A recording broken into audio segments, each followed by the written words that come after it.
Our panel was about how to integrate ownership and engagement into equity processes. So we have predominantly today a system where engagement is something that is a reaction to events that occur within companies. And so generally these are what we call overlay engagements, which is reactive engagements. What we're talking about is proactive engagement. And how do you build an investment process to ensure that the fund managers themselves are taking these issues into account? And that's what integrated ownership strategies are about. Can you give an example?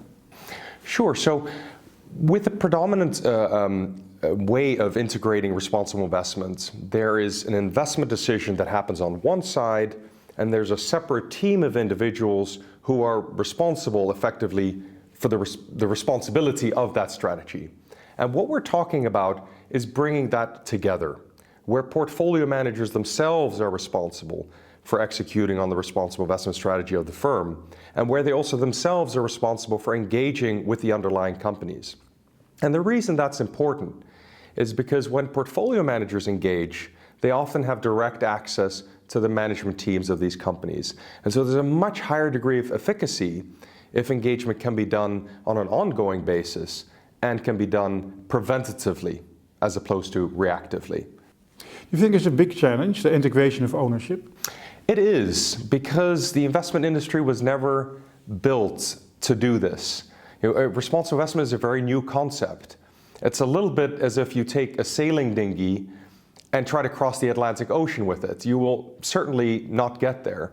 And the vast majority of the financial industry, of course, was never built with these new long-term expectations in mind.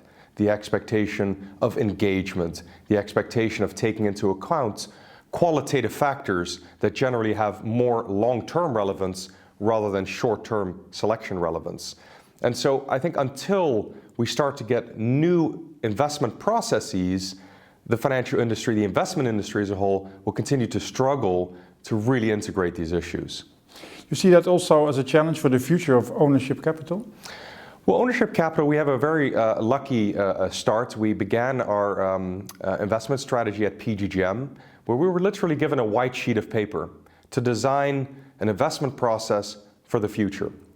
And what we decided on was to create a fundamental process with no more than 6 to 8 companies for each of our 4 portfolio managers, so that we would really know what we own. And once you truly understand a company, once you truly are engaging with management teams directly, that's when ESG risks can fully be integrated.